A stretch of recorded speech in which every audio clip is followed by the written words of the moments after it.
Good morning, Bedford Hills Elementary. I'm Melissa Kelly, your SEA president. And I am Owen Terry, your SCA secretary. And this is the news for Friday, November 2nd, 22nd, 2019. Today is National Go for a Ride Day. Take today to enjoy a calm ride.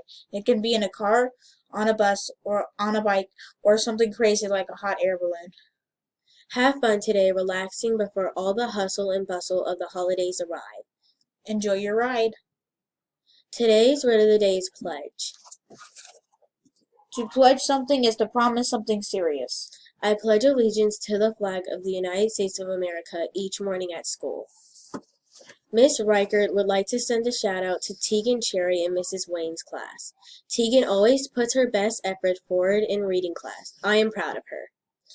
Miss Reichert would also like to send a shout out to Jordan Reynolds and Harmony Davis in Mrs. White's class. Jordan and Harmony pay attention well when stories are read and make great predictions. Way to go!